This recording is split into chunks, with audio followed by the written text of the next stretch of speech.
ओम नमः शिवाय। नमस्कार दोस्तों, मैं भाविनी मिश्रा अपने चैनल में आप सभी का एक बार फिर से स्वागत करती हूँ। कैसे हैं आप लोग? आशा करती हूँ आप सब स्वस्थ और सुरक्षित होंगे। तो हरियाली तीज का व्रत आने वाला है, तो संपूर्ण पूजा सामग्री और संपूर्ण पूजा विधि, पूजा करने के नियम के साथ मैं इस वीडियो में शेयर करूंगी। उसका महत्व क्या है, कैसे पूजा करेंगे, सरल तरीके से कैसे करेंगे, इसका वीडियो मैं आपसे शेयर कर रही हूं। तो वीडियो के एंड तक बनी रहिएगा। सबसे पहले आप सभी को हरियाली तीज व्रत की बहुत बहुत शुभकामनाएं।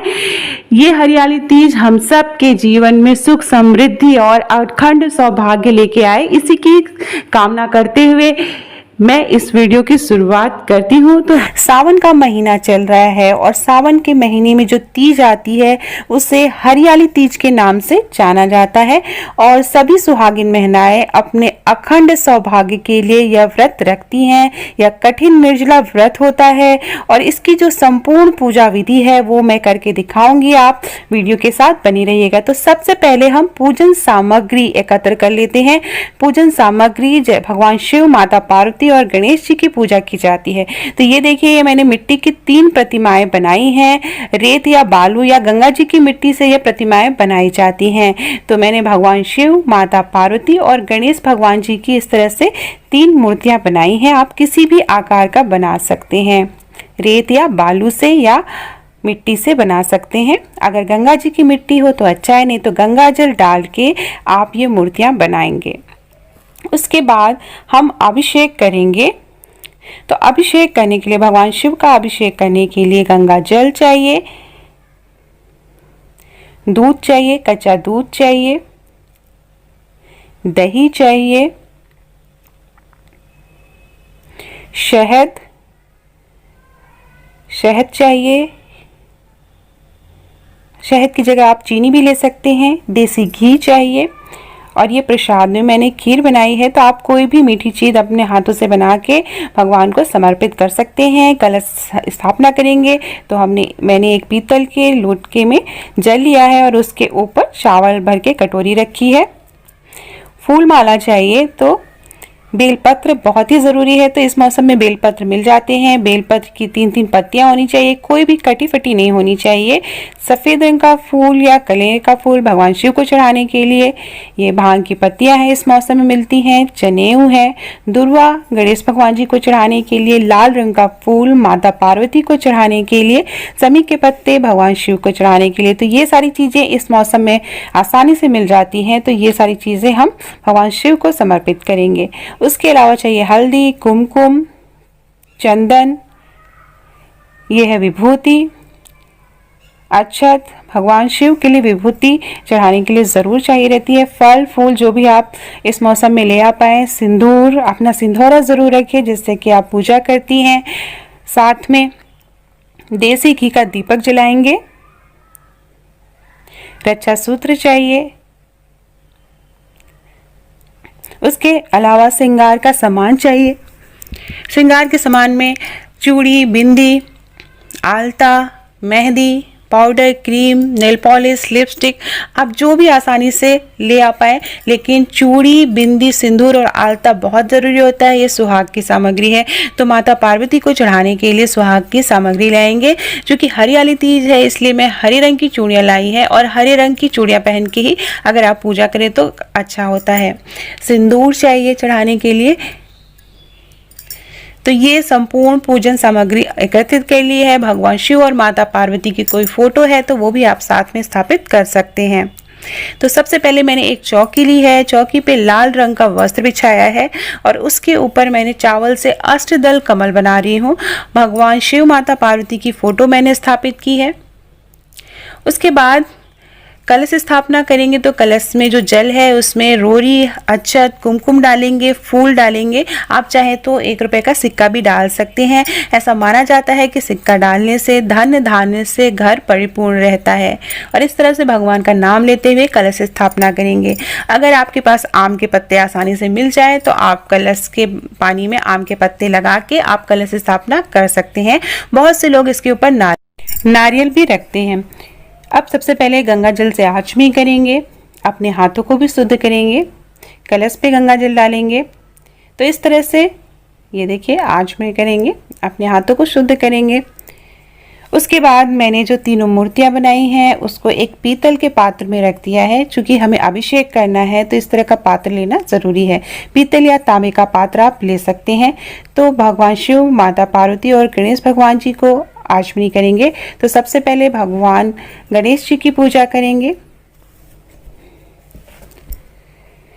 तो ये जो व्रत है वो निर्जला रखा जाता है और माता पार्वती ने सावन के महीने में ही कठोर तपस्या की थी भगवान शिव को पाने के लिए, इसलिए हरियाली तीज का जो महत्व है वो और भी ज़्यादा बढ़ जाता है। तो अब सबसे पहले कच्चे दूध से गणेश भगवान जी को जल अर्पित करेंगे, भगवान शिव को अर्पित करेंगे, माँ पार्वती को अर्पित करेंगे। तो इस तरह से एक एक करके हम अभिषेक करेंगे। गणेश भगवान जी को दूध चढ़ाएंगे, भगवान शिव को, माता पार्वती को दूध चढ़ाएंगे। गाय का कच्चा दूध होना चाहिए। उसके बाद दही चढ़ाएंगे। इस तरह से थोड़ा सा हाथों से, अगर हम शिवलिंग में पूजा कर रहे होते हैं क्योंकि मिट्टी से बनाए हैं तो थोड़ा सा संभाल के करना पड़ता है। उसके बाद शहद डालेंगे, देसी घी डालेंगे।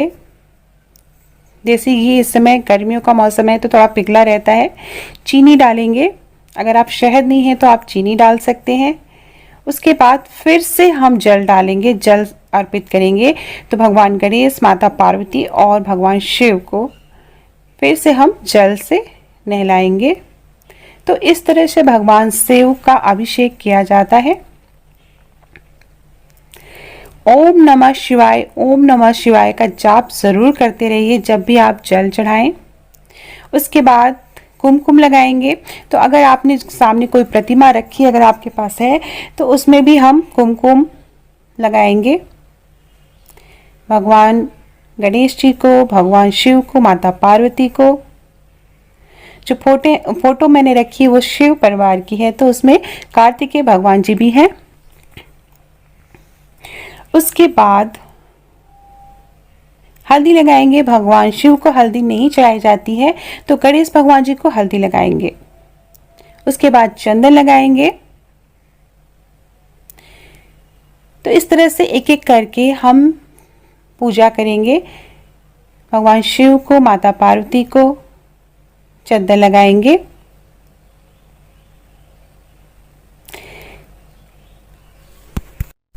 हरियाली तीज का व्रत कुंवारी लड़कियां भी रह सकती हैं, अच्छा वर पाने के लिए वो व्रत भी रख सकती हैं। इसी तरह पूजा विधि उन्हें भी करनी होगी।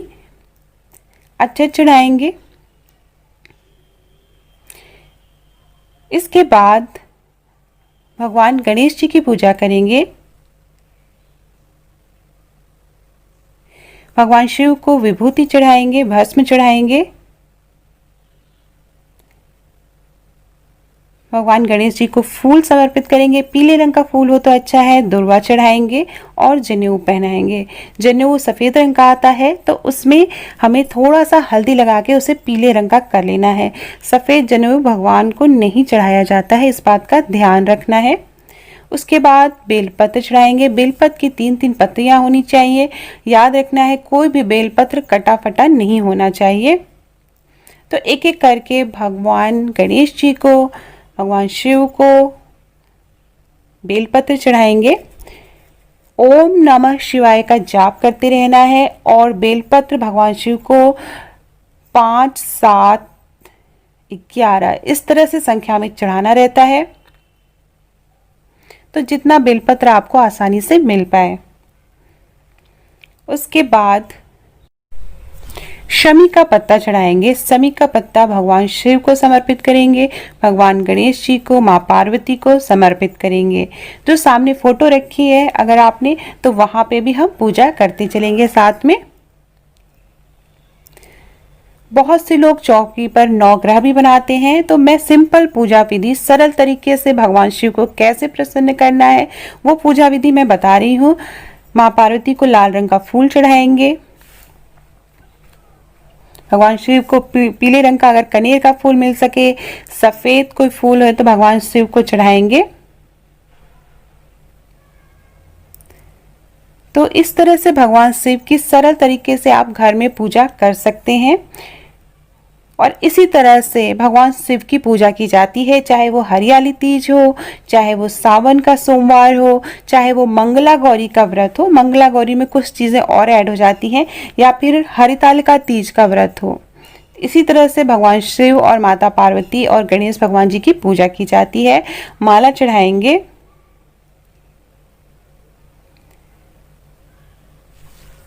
फिर उसके बाद माँ पार्वती को सिंदूर चढ़ाना है। सिंदूर पीले रंग का होना चाहिए, बहुत से लोग लाल रंग का चढ़ाते हैं, लेकिन अगर पीले रंग का सिंदूर हो तो वो माँ पार्वती को चढ़ाएंगे।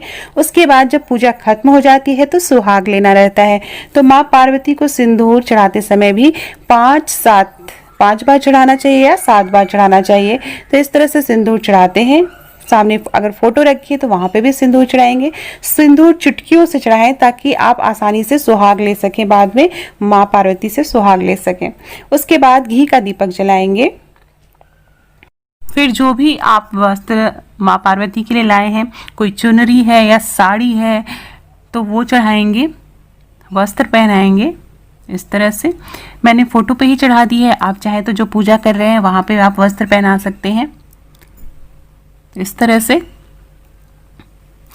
सच्चे मन से पूजा करनी है।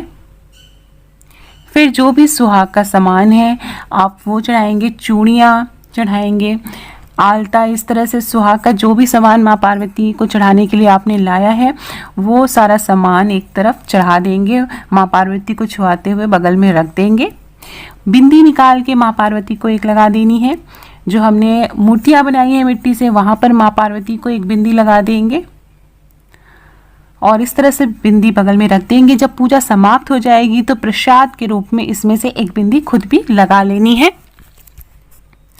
तो सारा सुहाग का सामान जो भी आपकी इच्छा शक्ति हो वो आप चढ़ा सकते हैं। और ये सुहाग का जो सामान है वो किसी पंडिताइन को या किसी सुहागिन महिला को देना चाहिए। बहुत से लोग ये जो सुहाग का सामान चढ़ाते हैं वो इसको बाया या सास की थाली तैयार करते हैं तो उन्हें दे देते हैं। तो आप उन्हें भी दे सकते हैं, जेठ जेठानी जो भी हो आप उसे दे सकते हैं। उसके बाद फल चढ़ाएंगे।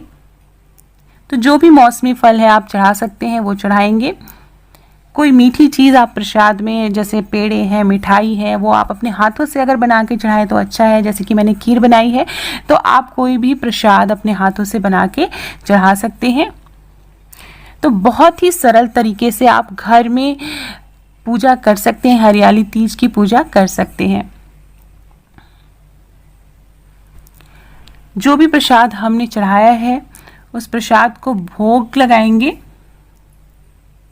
इस तरह से चारों तरफ 3 बार आचमनी करेंगे। तो इस तरह से भोग लगाया जाता है। भोग लगाने के बाद बैठ के हरियाली तीज की व्रत कथा सुनेंगे।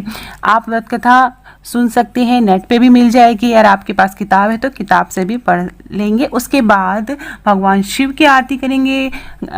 सबसे पहले भगवान गणेश की आरती करेंगे, फिर भगवान शिव की आरती करेंगे, फिर माँ पार्वती की आरती करेंगे। आरती करने के बाद फिर हम आरती का इस तरह से 3 बार घेरा करेंगे। फिर फूल से पहले भगवान को आरती लेंगे, फिर खुद आरती लेंगे और घर के सभी सदस्यों को आरती देंगे। तो इस तरह से पूजा समाप्त होती है। बाद में क्षमा प्रार्थना करते हैं, साथ में भजन कीर्तन करते हैं। अगर आपको भजन कीर्तन कोई आता है, भगवान शिव की महिमा का भजन या माँ पार्वती का या फिर गणेश भगवान जी का, तो वो भजन कीर्तन करते हैं। अगर 3-4 महिलाएं इकट्ठे होकर पूजा करती हैं तो और अच्छा होता है। तो साथ में भजन कीर्तन किया जाता है, निर्जला या व्रत रखा जाता है। और महिलाएं अगर गर्भवती हैं तो वो कुछ न कुछ खा सकती हैं। पूजा से रिलेटेड अगर आपका कोई भी सवाल हो तो आप हमसे पूछ सकते हैं, कमेंट बॉक्स में ज़रूर पूछिएगा, मैं उसका तुरंत आंसर दूंगी। और इस तरह से माँ पार्वती और भगवान शिव की पूजा की जाती है। सबसे अंत में क्षमा प्रार्थना करेंगे। उसके बाद क्षमा प्रार्थना करेंगे कि पूजा में अगर कोई भूल चूक हुई हो तो माँ हमें माफ़ करना। उसके बाद जो फूल हाथ में लिया है वो अर्पित कर देंगे। उसके बाद इस तरह से क्षमा प्रार्थना करेंगे। उसके बाद सुहाग लेना रहता है, तो जो माँ पार्वती को हमने सिंदूर चढ़ाया है उसका सुहाग लेंगे। अगर आपने 5 बार सिंदूर चढ़ाया है तो 5 बार वापस सुहाग लेंगे और फिर वापस से चढ़ा देंगे। उसके बाद प्रसाद के रूप में जो आपने चूड़ियाँ चढ़ाई हैं वो चूड़ियाँ पहन लेंगे। इस तरह से जो बिंदी चढ़ाई थी आपने उसमें से एक बिंदी आप लगा लेंगे। तो इस तरह से संपूर्ण पूजा की जाती है। इस वीडियो से रिलेटेड अगर आपके कोई भी क्वेश्चन है या व्रत से रिलेटेड कोई भी क्वेश्चन है तो आप पूछ सकते हैं, मैं कमेंट बॉक्स में पूछ सकते हैं, वहाँ पे जवाब दूंगी। इसके बाद अगला वीडियो मैं बनाऊंगी कि जो फूल माला और जो भी चीज़ें हमने चढ़ाई हैं, जो मूर्तियां हैं, उसका क्या करना है। इससे रिलेटेड वीडियो मैं